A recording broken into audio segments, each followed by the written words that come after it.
Today, Drake and Future hold the title of the most streamed duo in rap history.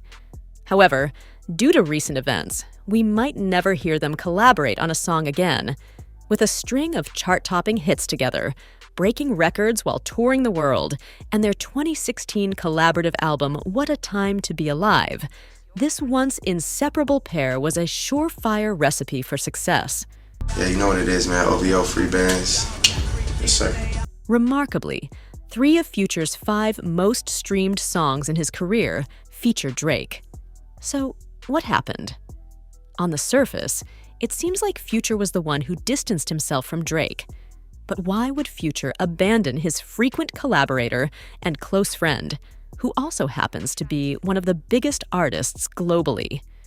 As we delve into the lyrics and uncover the truth behind their unexpected split, the real reason may surprise you. According to Drake in Family Matters, his messy split from Future made him sick to his stomach. And honestly, fans worldwide share that sentiment. With billions of combined streams, including their certified diamond single Life is Good, their apparent chemistry only makes their recent fallout more bewildering. However, despite their immense success as a duo, the reality is their relationship has been turbulent behind the scenes from the start. To fully grasp the current situation, we must first go back to where it all began. Believe it or not, tension has existed between Drake and Future since their first collaboration. Back in 2011, fresh off a series of hot mixtapes in the Atlanta trap scene, Future revealed that Drake reached out to him first to hop on a remix of his song. Although Future credited Drake for introducing his breakout hit Tony Montana to a new audience, this was also the first bump in their shaky friendship. So many people from Atlanta wanted to get on this song, and it just like basically a slap in my face, because they like, shit, you should have did it from somebody from Atlanta who was gonna get in the video, who wanted to be part of your video. Future felt insulted when Drake didn't appear in his Tony Montana music video. However, this was just a minor slight compared to what was coming. Drake said this back in 2012. But while the two were clearly developing chemistry, including collaborating on the hit Love Me with Lil Wayne and Drake, featuring on Future's trap music mixtape that same year, 2013 brought more drama. So when we was at the studio, Drake came by the studio, and I always tell my engineer, started from the bottom. So when I put the beats on, I was like, man, put the beats in. So I always said, started from the bottom. He telling me this story. He bought me a bottle of Louis XIII that I never opened up. Wow. Because of this story, and I'm like, man, I won't buy it, I need publishing. Future revealed to Power 106 that he allegedly inspired the hook for Drake's hit Started from the Bottom, a single from Drake's third album, Nothing Was the Same. Even though Future seemed to joke about it in the interview, saying he would rather have publishing rights on the song than a bottle of liquor, what happened just a month later was no laughing matter. Following the release of his album in 2013, Drake was set to embark on his Would You Like a Tour world tour with Future as an opener. It was to be Future's first ever tour. However, just days before the tour was set to kick off, Future was removed from the lineup due to an interview he did with Billboard 2 weeks prior.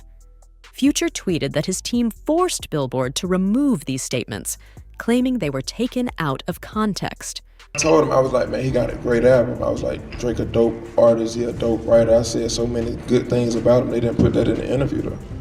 Regardless of whether Future actually said those exact words or not, according to rumors that followed, the Billboard interview clearly upset Drake. Page 6 reported that Drake was so angry that he immediately demanded Future be removed from the tour, allegedly telling his agent that either Future gets fired or he'll fire him. Additionally, there were reports that Future was planning to file a lawsuit against Drake for lost wages, as he was set to earn about $40,000 per show on the tour. The rumored lawsuit was said to total $1.5 million.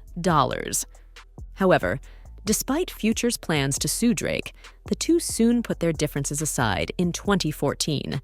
Not only did Future get added back to Drake's tour lineup, but they also teamed up again on Future's second album, Honest, on a track titled Never Satisfied. When I show up there, he just has like a different album done. He has like a different set of like 10 incredible songs to play. And, you know, for somebody, you know, me, I take a lot of time to make music, you know, and, you know, so for me. At this point, Drake and Future were a duo destined for success. As 2015 arrived, it was time to elevate things to the next level. Continuing his streak of appearing on Future's first 3 albums, they released the now 4-time platinum collaboration, Where Ya At, making Drake the sole feature on the classic Dirty Sprite 2. Notably, Drake appeared in the song's music video, and it's important to mention that the track was produced by Metro Boomin. During the recording sessions for Where Ya At in 2015 with Future, Metro, and Drake, another idea was conceived. Like right now, this shit we making as a whole new way. It like changed the game. Everybody had to go back to the game board and like, damn, we never ever thought this would happen. T changed the game. Everyone had to reevaluate their approach, thinking, we never imagined this would happen. With both artists having #1 projects, Future with DS2 and Drake with If You're Reading This. It's too late. 2015 was the perfect time for them to collaborate on an album. This led to the release of one of the biggest joint albums, What a Time to Be Alive, in September. Drawing comparisons to Jay-Z and Kanye's Watch the Throne, and featuring a Shutterstock image as the artwork, consistent with some of Future's other album covers, the album was reportedly recorded in just 6 days, according to Drake's interview with The Fader. And then, like, at the height of niggas being hot, like, to come together. Yeah, that really hasn't happened, like, just at the peak of... Digital Dash, the album's intro, was a pivotal moment for Drake, marking the realization that they were going to complete this project together. Who better to executive produce the album than Metro Boomin? Already having worked with Future on tracks like Honest and previously with Drake, Metro secured production credits on 8 of the 11 tracks. This detail is crucial, as Metro Boomin played a significant role in the subsequent fallout between Drake and Future. In 2022, the duo had one more global hit with Wait For You, featuring Thames, from Future's 9th studio album, I Never Liked You. This song, along with I'm On One, also featured Drake. Wait For You became one of the biggest songs of the summer, winning a Grammy and becoming Future's second #1 hit. However, unlike their past collaborations, neither Drake nor Future promoted the song, and they have never performed it together. This lack of promotion and performance led fans to speculate that it might be the last time the two artists would collaborate. Following the release of Wait For You, fans noticed the absence of public appearances together by Drake and Future. In November 2022, Drake released a collaborative album, Her Loss, not with Future, but with another rapper, 21 Savage, further fueling rumors of a fallout between the two. I heard that's a big rumor that Future is not too happy this Drake and 21 Savage album. Because Future and Drake did an album before. And it makes Drake and Future album not as important, I would say. Rumors suggest that Future was upset with Drake for collaborating with 21 Savage on a new album. While Future has done collaborative albums with other rappers before, he had been eagerly anticipating the release of his and Drake's sequel, What a Time to Be Alive 2. Future even mentioned on Instagram in 2019 that the album was already cooked up. It's possible that Future felt some jealousy over Drake choosing another Atlanta rapper for a collaboration instead. I got it being true, too. I have it being true. I got it being true. Now, I'm not saying he's throwing a temper tantrum in his new 8-figure house. But I think he looked at his phone with one of those meme faces. Again, while nothing was confirmed, another year went by with no sign of Drake and Future working together.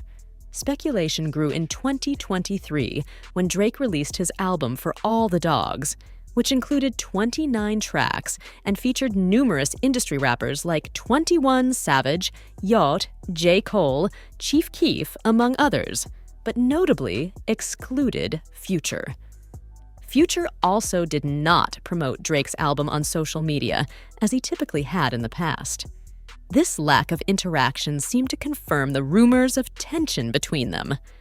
Then, just 4 months later, in March 2024, Future and Metro Boomin teamed up to shake the rap industry with their release, We Don't Trust You All.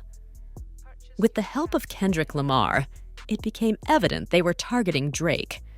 On the album's opening track, Future raps lines like, "You had dude's #1 fan dog sneak dissing, I don't understand dog, and pillow talking, acting like a fed.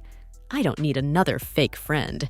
Can't be about a hoe 'cause we sharing dog." These lyrics, seemingly directed at Drake, not only confirm their beef, but also align with theories circulating among fans online. After the release of We Don't Trust You, fans began to re-examine Drake's lyrics from recent years for potential subliminal disses aimed at Future. Drake don't do a diss like an outright diss song where it's a headshot. He's gonna set it up like war. Starting with her loss in the track More M's, which was the only Metro Boomin-produced beat on the album, Drake raps, "Dudes ain't got love for the boy, so they fake it. Crack a couple jokes to some girls on some snake shit. But if I send a verse to the boys, they'll take it. Shoot a video, arm around like we aces, or pop out at my shows, jump around with me on stages." It's notable that Future used to flex his OVO chains and repost Drake on social media. Yet, the exact reason for their fallout remained unclear. However, there was another theory supporting the claim of their beef. The theory suggested that Future and Drake's rift might be over a woman, with lyrics like, "Might have slept with a rapper girl, but you ain't F Drake yet," from her loss. As the rumors intensified, fans dug deeper, reassessing Drake's 2023 track, What Would Pluto Do? Initially, it was thought to be paying homage to Future, whose nickname is Pluto. The chorus goes, "What would Pluto do? He fed that girl, so I did it." But after the rumored feud, fans speculated that Drake was actually referencing a specific woman Future had been with, insinuating that Drake had also been with her to spite Future. On the surface, this bar might seem basic, but fans connected the dots after rumors suggested just Tokyo might be behind the split between Drake and Future. I'm the only Japanese in the family, so I guess I don't know. Rumors. I'm the only Japanese in the family, so I guess I don't know. Narrator. By literally stating he's big in Japan, it's assumed Drake was hinting that he slept with the same girl as Future. Interestingly, Japan is Drake's weakest market commercially, and he has never performed there in his career. I've never been to Italy, never been to Tokyo. I could never be nobody's #1 fan, Drake raps on Push-Ups, responding to Future. Your first #1, I had to put it in your hand, suggesting that Future needed his help to get his first #1 hit. In another diss track, Family Matters, Drake says, Pluto make me sick to my stomach. We ain't never really been through it. Drake claimed their split made him sick. He continued, Leland Wayne, he lame, so I know he had to be an influence. These dudes had a plan, and they finally found a way to rope you into it. These lyrics seem to diss both Future and Metro's albums, We Don't Trust You, and 3 weeks later, I Just Did the Kim to It, adding, Skin Through It. Leland Wayne is Metro Boomin's real name, and Drake claims he roped Future into the beef. It turns out, Metro Boomin might be the most responsible for the split between Drake and Future. But what exactly went down? This may have been the most disrespectful way for Drake to diss Metro Boomin. Despite the remark, Metro went on to produce the track with the comical BBL Drizzy beat. However, the tension between Drake and Metro Boomin dates back to 2022, indicating a deeper issue between the two that has disrupted their previously successful collaboration. The conflict seemingly began when they hit the studio to work on new music. I was just in the studio with Drake one time because we were going to do some stuff for my album, and he just wanted to hear some songs from my album. Then he heard that one and really wanted to get on it. The song in question was Trance from Metro's upcoming album. Drake immediately wanted to contribute a verse, but despite the temptation, Metro Boomin made a bold choice that few in the industry would dare to make. I was letting him know that he was really just done for real, and I was really just set on. He did some stuff, a couple parts was cool, but like I just felt like slime verse and trap verse, then the outro, it was just already like, it just really wasn't no room. Metro Boomin decided to remove Drake's verse from his album Heroes and Villains. This decision led to speculation among fans, many of whom sensed there was more to the story. Not long after Metro's album release in December 2022, an unreleased version of Trance featuring Drake mysteriously surfaced online. It's widely believed that this leak was orchestrated by Drake and his team as a form of retaliation for being cut from the track. Metro Boomin, known for being quite petty himself, responded in his own way. I had that song. That song was supposed to go on Savage Mode too. Yeah. I sent him that song like 2 days before the album came out. Really? Swear to God. He did his verse. The day before the album came out, he did his verse. This track was initially intended for Savage Mode 2. He did his verse. Knife Talk was originally just a 21, and Metro track meant for Savage Mode 2. In an attempt to get back at him, Metro leaked and shared a version without Drake. Then, about another year passed, and in December 2023, despite producing one song on Her Loss, the same song that Drake supposedly dissed Future on, Metro had this to say on Twitter after Her Loss kept winning awards over his album.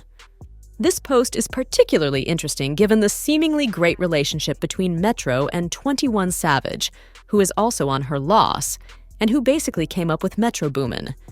But it's also likely that Metro had worked hard on What a Time to Be Alive, too. Similar to the rumors about Future, it's possible Metro feels slighted by Drake for abandoning their project for Her Loss. It's worth noting that What a Time to Be Alive 2 was said to be in the works as early as 2019. Yeah, not better. Top secret. That too. It's already cooked. Top secret. Yeah. Not better. Top secret. Regardless of the reasoning behind Metro Boomin's salty tweets, he responded to a fan asking if his beef with Drake is serious, to which Metro replied, "It's not deep at all, LMAO."